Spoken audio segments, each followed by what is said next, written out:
ಮತ್ತೆ ಮೆಗಾಫೈಟ್ ಕಾರ್ಯಕ್ರಮ ನಾನು ಶುರು ಮಾಡ್ತಾ ಇದ್ದೀನಿ. ಯಾದಗಿರಿಯಲ್ಲಿ ಕುಡಿಯುವ ನೀರಿನ ಸಮಸ್ಯೆಯಿಂದ ಹಿಡಿದು ಶೌಚಾಲಯ ಸಮಸ್ಯೆವರೆಗೂ ಕೂಡ ಅನೇಕ ಸಮಸ್ಯೆಗಳ ಬಗ್ಗೆ ಜನ ಮಾತಾಡ್ತಾ ಇದ್ದಾರೆ. ಇದ್ರ ಬಗ್ಗೆ ನಾಯಕರಿಗೆ ಏನು ಹೇಳ್ತಾರೆ ಕೇಳೋಣ. ಯಾರು ಮಾತಾಡ್ಸಿದ್ರು ಕೂಡ ಅವ್ರು ಹೇಳೋದೊಂದೇನೆ, ಬಂದು ಸಾಕ್ಷಿ ತೋರಿಸ್ಬಿಡಿ, ನಮಗೆ ಕೆಲಸ ಕೊಟ್ಟಿದ್ರೆ ಯಾರ್ಯಾರು ಕೆಲಸ ಕೊಟ್ಟಿದ್ದು ತೋರಿಸ್ಬಿಡಿ, ಸ್ಕೂಲಲ್ಲಿ ಏನೋ ವ್ಯವಸ್ಥೆ ಇದ್ರೆ ಅದನ್ನು ತೋರಿಸಿ, ಆಸ್ಪತ್ರೆ ವ್ಯವಸ್ಥೆ ಇದ್ರೆ ತೋರಿಸ್ಬಿಡಿ, ನಾವು ನಂಬ್ತೀವಿ ಅಂತಾರೆ. ಯಾದಗಿರಿ ಜಿಲ್ಲೆಯಲ್ಲಿ, ಯಾದಗಿರಿ ಜಿಲ್ಲಾ ಕೇಂದ್ರದಲ್ಲಿ ಅನೇಕ ಕಾಲೇಜುಗಳನ್ನು ಈಗಾಗಲೇ ಸ್ಥಾಪನೆ ಮಾಡಿದ್ದಾರೆ. ಖಾನಾಪುರದಲ್ಲಿ ಗೌರ್ಮೆಂಟ್ ಯೂನಿವರ್ಸಿಟಿನ ಬ್ರಾಂಚ್ ತೆಗಿಲಿಕ್ಕೆ ಭೂಮಿಯನ್ನು ಕೂಡ ಖರೀದಿ ಮಾಡಿದ್ದಾರೆ, ಅದು ಈಗ ಚಾಲ್ತಿಯಲ್ಲಿದೆ. ಅದ್ರ ಜೊತೆಗೆ 150 NH 150 ಫ್ರಮ್ ಗುಲ್ಬರ್ಗ ಟು ಯಾವುದಂತಂದರೆ ಗುತ್ತಿವರೆಗೂ ನ್ಯಾಷನಲ್ ಹೈವೇನ ಇಂಪ್ರೂವ್ ಮಾಡ್ತಕ್ಕಂಥ ಕೆಲಸವನ್ನು ಮಾಡ್ತಾ ಇದ್ದೀವಿ. ಇವತ್ತಿನ ದಿನ ಸುಮಾರು 150 ಕೋಟಿ ರೂಪಾಯಿ 371 ನಾಯಕರೇ ಮಾತಾಡ್ತಿದ್ದಾರೆ, ಕೇಳಿಸ್ಕೊಳ್ರಿ. ನೀವೇ ಗಲಾಟೆ ಮಾಡ್ತಿದ್ರೆ ಹೇಗೆ? ನಿಮ್ಮ ನಾಯಕರೇ ಮಾತಾಡ್ತಿರೋದಲ್ಲಿ 1050 ಕೋಟಿ ರೂಪಾಯಿ ಇವತ್ತಿನ 371 ಇದರಿಂದ ಬಂದಿದೆ. ಅದು ಒಂದು ಅಭಿವೃದ್ಧಿ ಕೆಲಸಗಳನ್ನು ಮಾಡ್ತಾ ಇದ್ದೀವಿ. ಅದ್ರ ಜೊತೆಗೆ ಹೈದರಾಬಾದ್ ಕರ್ನಾಟಕದಲ್ಲಿ 371 ನಮ್ಗೆ ಏನು ಉಪಯೋಗ ಆಗಿಲ್ಲ ಅಂತಂದ್ರಲ್ಲಿ ಇವರು. ಈಗ ಹೇಳ್ತಾ ಇದ್ದೀನಿ, ಮೊದಲು ಎಷ್ಟಿದ್ರು ಅವರು 34 ತಹಸೀಲ್ದಾರ್ನ ಇವತ್ತು ಅಪಾಯಿಂಟ್ಮೆಂಟ್ ಆಗಿದೆ. 34 ತಹಸೀಲ್ದಾರ್, ಅದ್ರ ಜೊತೆ 7 AC ಅಪಾಯಿಂಟ್ಮೆಂಟ್ ಆಗಿದ್ದಾರೆ ಇವತ್ತಿನ. ಯಾವ್ದ್ರಲ್ಲಿಂದ ರೀ ಅದು? ಮೊದಲು ಎಷ್ಟು ಜನ ಇದ್ರು? 371 ಜೈಲಿಂದ ಇವತ್ತಿನ ಅನೇಕರು ತಹಸೀಲ್ದಾರ್ ಆಗಿದ್ದಾರೆ, AC ಇದು 371 ಜನ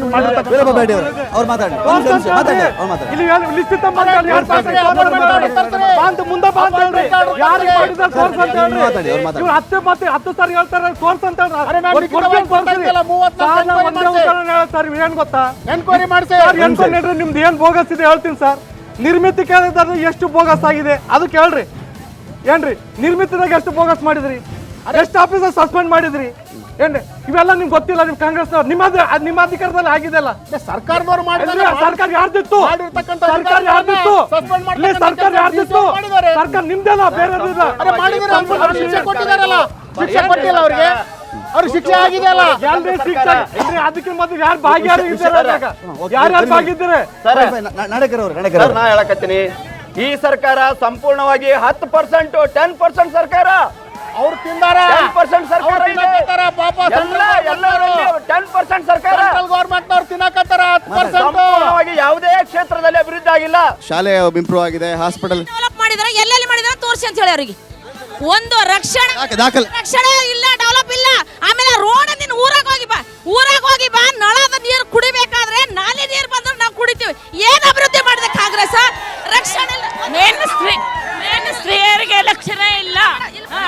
ನೋಡಿ, ಒಂದು ಮಹಿಳೆಯರಿಗೆ ರಕ್ಷಣೆ ಕೊಡಕ್ಕಾಗಲ್ಲ. ನೀನ್ ಏನ್ ಅಭಿವೃದ್ಧಿ ಮಾಡಿದ?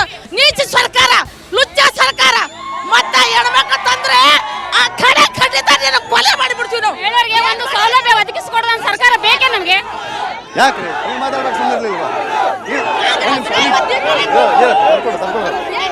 ನೀವು ಮಾತಾಡ್ಬೇಕಾದ್ರೆ ಬೇರೆ ಗಲಾಟೆ ಮಾಡಿದ್ರೆ ಸುಮ್ಮನಿರ್ತೀರಾ? ನೀವು ಕೇಳಿಸ್ಕೋಬೇಕಲ್ವ? ನಿಮ್ಮ ಹತ್ರಕ್ಕೆ ಬರ್ತೀನಿ ರೀ. ನೀವು ಮಾತಾಡ್ಬೇಕಾದ್ರೆ ಬೇರೆ ಕೇಳಿಸಿದ್ರೆ 60 ವರ್ಷದಿಂದ ಮಾಡ್ತಾ ಇದಾರ. ಏನ್ ಮಾಡ್ಯಾರ ಅವರು?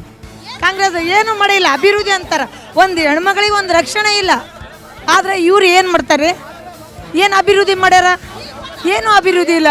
ಈಗ 10 ವರ್ಷದಿಂದ ದಾಖಲೆ ಕೊಡ್ತಾರಂತಲ್ಲ ಮೇಡಮ್, ದಾಖಲೆ ಕೊಡ್ತಾರಂತ ಅವರು. ದಾಖಲೆ ಕೊಟ್ರೆ ದಾಖಲೆದಾಗ ನೋಡ್ತಿ 3 ಕೋಟಿ 30 ಕೋಟಿ ರೂಪಾಯಿ ಎಲ್ಲಿ ಹೋಯ್ತ್ರಿ? ಅವೆಲ್ಲ ಅವು ಬೇಕಲ್ರಿ. 60 ವರ್ಷ ಕಾಂಗ್ರೆಸ್ ಸರ್ಕಾರ ಮಾಡಿದ ವಿರೋಧ ಪಕ್ಷ ಸತ್ತಿತ್ತ? ಅವಾಗ ಅವರು ಲೀಡರ್ಸ್ ಇದ್ದಿದ್ದಿಲ್ಲ, ಅವ್ರೇ ಕೇಳಿಲ್ಲ. ಅವಾಗ 60 ವರ್ಷ ಬಾಯಿ ಮುಚ್ಚೋಣ ಕೂತಿದ್ರು. 60 ವರ್ಷದಲ್ಲಿ ಅವರು ಲೀಡರ್ ಇದ್ರು. ಇವರು ಒಂದು ಪಕ್ಷ ಕಟ್ಟಿದ ಅಡ್ವಾಣಿ ಅವರಿಗೆ ಮುಂದೆ ಕುಡ್ಸ್ಯಾರ ಇವತ್ತ ಮೋದಿ.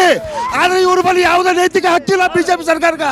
ನಗರದಲ್ಲಿರೋ ಒಂದಾದ್ರೂ ಉದ್ಯಾನವನ ಚೆನ್ನಾಗಿದೆ ಕೇಳಿ. ಅವ್ರಿಗೆ 4 ಉದ್ಯಾನವನಗಳನ್ನ ನಾವು ಸ್ವಚ್ಛತೆ ಮಾಡಿದೀವಿ, ಯಾರು ಮಾಡಿಲ್ಲ ಇಲ್ಲಿ ತನಕ. 4 ಟ್ರಿಮ್ನವ್ರು ಸರ್. ನಾವು ಸರ್ಕಾರಿ ಆಸ್ಪತ್ರೆ, ನಮಗೆ ಯಾವ ಸರ್ಕಾರ ಮ್ಯಾಗ ದ್ವೇಷ ಇಲ್ಲ ರೀ ಸರ್. ನಮಗೇನು ಡೆವಲಪ್ಮೆಂಟ್ ಬೇಕು. ಯಾದಗಿರಿಲಿ ಯಾವುದೇ ಥರ ಡೆವಲಪ್ಮೆಂಟ್ ಆಗಿಲ್ಲ. ನಾವೇನೋ ಕಾಂಗ್ರೆಸ್ಗೆ ಅಪೋಸಿಟ್ ಇಲ್ರಿ. ನಾವು ಯುವ ಟೀಮ್ನವ್ರು ಸರ್. ಫೇಸ್ಬುಕ್ಕಲ್ಲಿ ಎಲ್ಲ ಹಾಕಿದ್ದೀವಿ. 4 ಉದ್ಯಾನವನ ನಾವು ಕ್ಲೀನ್ ಮಾಡಿದ್ದೀವಿ. ಇವತ್ತು ಎಷ್ಟೋ ಬಡವರು, ಬಡ ವಿದ್ಯಾರ್ಥಿಗಳು ಅಡ್ಮಿಷನ್ ಮಾಡ್ಸಕ್ಕೆ ರೊಕ್ಕಿಲ್ಲ ರೀ. ಚೆನ್ನಾಗಿದೆ ಅಂತ ನೋಡಿ ನೋಡಿ ಸ್ವಲ್ಪ. ಪ್ರಥಮ ದರ್ಜೆ ಡಿಗ್ರಿ ಕಾಲೇಜ್ನಲ್ಲಿ ಓದಕತ್ತೀನಿ ರೀ ಸರ್ ನಾನು. ಹುಡುಗಿಯರು ಬೆಳಗ್ಗೆ ಊರಿಂದ ಬಸ್ಸಿಗೆ ಬರ್ತಾರೆ, ಬಸ್ ಇಲ್ಲಾರ್ದವ್ರು ಅಟಕ್ ಬರ್ತಾರೆ. ಅಟಕ್ ಬಂದು ಅವ್ರು ಟಾಯ್ಲೆಟ್ ಮಾಡಕ್ಕೆ ಟಾಯ್ಲೆಟಿಗಿಲ್ಲ ರೀ ಸರ್. 2 ಗಂಟೆ ತನಕ ಕಾಲೇಜ್ನಾಗ ಕುಂತು ಎಲ್ಲಿ ಟಾಯ್ಲೆಟ್ ಮಾಡ್ಬೇಕು? ಅವರು ಹುಡುಗರು ಎಲ್ಲಿ ಮಾಡ್ಬೇಕು? ಕುಡಿಯೋಕೆ ನೀರಿಲ್ಲ ರೀ ಸರ್. ಬೇಸಿಗೆ ಆದ್ರೆ ಕುಡಿಯೋಕೆ ನೀರಿಲ್ಲ ರೀ. ಯಾವುದೇ ಕಾಲೇಜಲ್ಲಿ ಕುಡಿಯೋಕೆ ನೀರಿಲ್ಲ ರೀ. ಹಾಸ್ಪಿಟ್ಲಲ್ಲಿ ಇವಾಗ ಈ ಟೈಮಿಗೆ ಹೋಗಮ್ರಿ ಸರ್, ಒಬ್ಬರೇ ಡಾಕ್ಟರ್ ಇದ್ರೆ ಅಂದ್ರೆ ನಾ ಏನು ಬೇಕಾದ್ರೆ ಇದು ಮಾಡ್ತೇನೆ ರೀ ಸರ್. ಒಬ್ಬರು ಡಾಕ್ಟರ್ ಇರಲ್ಲ ಸರ್. 5 ವರ್ಷ BJP ಇತ್ತು, 5 ವರ್ಷ ಕಾಂಗ್ರೆಸ್ ಸರ್ಕಾರ ಆಯಿತು, ಆದರೆ ಇಲ್ಲಿ ತನಕ ಯಾವುದೇ ಅಭಿವೃದ್ಧಿ ಆಗಿಲ್ಲ. ಇವರು ಹೇಳ್ತಾ ಇದ್ದಾರೆ ಕೇವಲ ಪುಸ್ತಕದ ಮೇಲಿಂದ ಕತೆ ಹೇಳ್ತಾ ಇದ್ದಾರೆ, ಆದರೆ ನಿಜವಾಗಿ ಇಲ್ಲಿ ಯಾವುದೇ ಅಭಿವೃದ್ಧಿ ಕಂಡಿಲ್ಲ. ಇನ್ನೂ ರೈತಾಪಿ ವರ್ಗದವ್ರಿಗೆ ಇಲ್ಲೇ ಹಾಲ್ಗೆರೆ ಗ್ರಾಮದಲ್ಲಿ ಒಂದು ಕೃಷ್ಣ ಮತ್ತು ಭೀಮಾ ನದಿ ಎಡಬಲ ಇದೆ. ಇನ್ನುವರೆಗೆ ಅಲ್ಲಿ ಇರ್ತಕ್ಕಂಥ ರೈತಾಪಿ ವರ್ಗದವರಿಗೆ ನೀರಿನ ಸವಲತ್ತು ಇಲ್ಲ, ಯಾವುದೇ ಡ್ಯಾಮ್ಗಳು ತುಂಬಿ. ವಿದ್ಯಾರ್ಥಿಗಳ ಸಮಸ್ಯೆ ಹೇಳಿದ್ರಲ್ಲ, ನಿಜನಾ ಅದು? ಹಾಂ ನಿಜ. ಯಾವುದೇ ಕಾಲೇಜು ಸ್ಕೂಲ್ ಈವನ್ ಹೈಸ್ಕೂಲು ಸಹ ಒಂದು ಟಾಯ್ಲೆಟ್ ವ್ಯವಸ್ಥೆ ಇಲ್ಲ, ಶುದ್ಧವಾದ ಕುಡಿಯುವ ನೀರಿಲ್ಲ, ಯಾವುದೇ ರೀತಿಯಲ್ಲಿ ಮಕ್ಕಳಿಗೆ ವಿದ್ಯಾರ್ಥಿಗಳಿಗೆ ಅನುಕೂಲ ಇಲ್ಲ. ಒಂದು ಡಾಕ್ಟ್ರು ಕೇಳೋರಿಲ್ಲ. ಮೋಷನ್ ಆಗಿ ಎಮರ್ಜೆನ್ಸಿ ಕೇಸ್ ಇದ್ರೆ ಅಲ್ಲಿ ಕೂಡು ಒಂದು ಹಾಫ್ ಆನ್ ಅವರ್ ಬೆಡ್ ಖಾಲಿ ಆದ ನಂತರ ನಿಮ್ಗೆ ಟ್ರೀಟ್ಮೆಂಟ್ ಕೊಡ್ತೀವಿ ಅಂತ ಹೇಳ್ತಾರೆ ಸರ್. ಒಂದು ಹಾಫ್ ಆನ್ ಅವರ್ ಅಂತೇಳಿ 3 ಗಂಟೆ ಅದನ್ನು ಒಬ್ಬರು ಡಾಕ್ಟ್ರು ಬಂದು ಒಂದು ಟ್ರೀಟ್ಮೆಂಟನ್ನು ಮಾಡಲಿಲ್ಲ. ನಾನು ಯಾದಗಿರಿ ಜನತೆಗೆ ಒಂದು ಮಾತನ್ನು ಹೇಳಲಿಕ್ಕೆ ಬಯಸ್ತೇನೆ, ಕುಡಿಯೋ ನೀರಿನ ಸಮಸ್ಯೆ ಯಾದಗಿರಿ ನಗರದಲ್ಲಿ ಇಲ್ಲ. ಡಬಲ್ ಫಿಲ್ಟರ್ ನೀರು ಕೊಡ್ತಕ್ಕಂಥ ಏಕೈಕ ಜಿಲ್ಲೆ ಯಾದಗಿರಿ ಜಿಲ್ಲೆ, ಏಕೈಕ ಜಿಲ್ಲೆ ಯಾದಗಿರಿ ನಗರ ಸರ್. 3 ದಿವಸಕ್ಕೊಂದ್ಸರಿ ನೀರು ಬರ್ತದೆ, ಅದು ಗಲೀಜು ನೀರು ಬರ್ತದೆ, ಗಲೀಜು ನೀರು ಬರ್ತದೆ. ಡಬಲ್ ಫಿಲ್ಟರ್ ನೀರು ಕೊಡ್ತಕ್ಕಂಥ ಏಕೈಕ ನಗರ ಯಾದಗಿರಿ ನಗರದಲ್ಲಿ ಫಿಲ್ಟರ್ ನೀರು, ಡಬಲ್ ಫಿಲ್ಟರ್ ನೀರು ಅಂತ ಹೇಳ್ತಾರೆ. ನೀರು ಕೊಡ್ತಕ್ಕಂಥ ಏಕೈಕ ನಗರ ಮೂರು ದಿವಸಕ್ಕೊಂದ್ಸರಿ ನೀರು ಬರ್ತದೆ, ಅದು ಗಲೀಜು ನೀರು ಬರ್ತದೆ ಸರ್. ಇವರ ಪ್ರಾಣಿಗಳು ಸಹಿತ ಕುಡಿಯಕ್ಕೆ ಬರಲ್ಲ. ನೋಡಿ, ನಾನು ಮತ್ತೆ ಹೇಳ್ತೀನಿ ನಿಮ್ಮನ್ನ, ಯಾವ ಪಕ್ಷ ಅಂತ ಬೇಡ ಸರ್ ನನಗೆ, ನಾನು ಎಲ್ಲ ಜನಗಳ ಪ್ರತಿನಿಧಿಯಾಗಿ ಕೇಳ್ತಾ ಇದ್ದೀನಿ. ನಿಜಕ್ಕೂ ಚೆನ್ನಾಗಿದ್ರೆ ಯಾದಗಿರಿ ಚೆನ್ನಾಗಿದೆ ಅಂತ ಹೇಳಿ, ಏನಾದ್ರು ಗುಡ್ಸಿಲ್ ಯೋಜನೆ ಅಂತ ಆಜು ಬಾಜು ಗುಡ್ಸಿಲ್ ಹಾಕೊಂಡಿರ್ತಾರಲ್ಲ, 10,000 ಅಪ್ಲಿಕೇಶನ್ ತೊಗೊಂಡ್ರು, ಒಬ್ಬರಿಗೆ ಇನ್ನಾದ್ರೂ ಗುಡ್ಸಿಲ್ ಮನೆ ಕೊಡ್ಲಿಲ್ಲ, ಒಬ್ಬರಿಗೆ ಕೊಡ್ಲಿಲ್ಲ ಹೇಳ್ತೀನಿ. ಯಾದಗಿರಿಲಿ ಇರೋ ಕಂಪನಿಗಳೆಷ್ಟು ಗಾರ್ಮೆಂಟ್ಸ್ ಮಾಡ್ತೀವಿ ಅಂತ ಹೇಳಿದ್ರು. ಜವಳಿ ಪಾರ್ಕ್ ಬಗ್ಗೆ ಜವಳಿ ಪಾರ್ಕ್ ಮಾತಾಡಿದ್ರು. ಜವಳಿ ಪಾರ್ಕ್ ಆಯ್ತಾ, ಗಾರ್ಮೆಂಟ್ಸ್ ಆಯ್ತಾ? ನೋಡಿ ಸರ್, ಜವಳಿ ಪಾರ್ಕ್ ಗಾರ್ಮೆಂಟ್ಸ್ ಆಯ್ತಾ ಯಾದಗಿರಿ?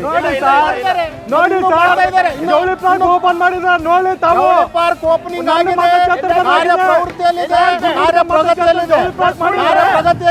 ನೋಡಿ ಏನ್ ಗತ್ತಿದೆ, ಕಾರ್ಯಪ್ರಗತಿಯಲ್ಲಿದೆ. ಅಲ್ಲಿ ಕಾಯೋ ಸತ್ತ ಗತ್ತಿಲ್ಲ, ಒಬ್ಬ ಸಿಪಾಯಿ ಸತ್ತಿಲ್ಲ, ಕಾಯೋ ಸತ್ತ ಗತ್ತಿಲ್ಲ. ಯಾವುದೇ ಕಾರ್ಖಾನೆಗಳಾಗಲಿ ಯಾವುದೇ ಕಾರಣಕ್ಕೆ ಇಲ್ಲಿ ಇಲ್ಲ. ಸುಳ್ಳು ಹೇಳ್ತಾ ಇದಾರೆ ಜನಗಳು ಗುಳೆ ಹೋಗ್ತಕ್ಕಂಥ ಸಂದರ್ಭ.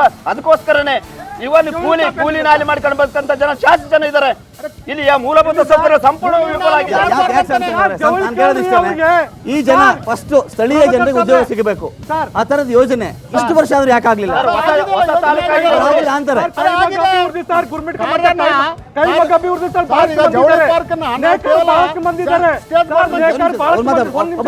ನಂಗೆ ಬಿಡ್ರಲ್ಲ, ಗುರ್ಮಿಟ್ಕ ಮತ್ತೆ ನೇಕಾರ್ ಬಹಳಷ್ಟು ಮಂದಿ ಇದ್ದಾರೆ. ಅವ್ರ ಉಪಜೀವನ ನೇಕಾರ್ ಬಲ್ಲಿತ್ತು ಏನ್ರಿ. ಜವಳಿ ಪಾರ್ಕ್ ಮಾಡ್ತೀವಿ ಅಂತ ಇಲ್ಲಿ ಉದ್ಘಾಟನೆ ಮಾಡಿರಲಿಲ್ಲ, ಇಲ್ಲಿ ಕೋಟ್ಯಾಂತರ ರೂಪಾಯಿ ಹಾಕಿ ಎಲ್ಲಿ ಮಾಡಿದ್ರೆ ಸರ್? ಕೇಳ್ರಿ, ಎಲ್ಲರೂ ಕೇಳ್ರಿ. ಅದು ಮಾನ್ಸತ್ತ ಇಲ್ಲ, ಜವಳಿ ಪಾರ್ಕ್ ಹೆಸರು ಸಾಯ್ತಿಲ್ಲ, ಕೇಳ್ರಿ. ಅದಕ್ಕೆ ಮತ್ತಷ್ಟು ಮಾತನಾಡ್ಲಿಕ್ಕಿದೆ, ನಾನು ಜನರನ್ನು ಕೂಡ ಮಾತಾಡಿಸ್ತೀನಿ ಒಂದು ಬ್ರೇಕ್ ಆದ್ಮೇಲೆ.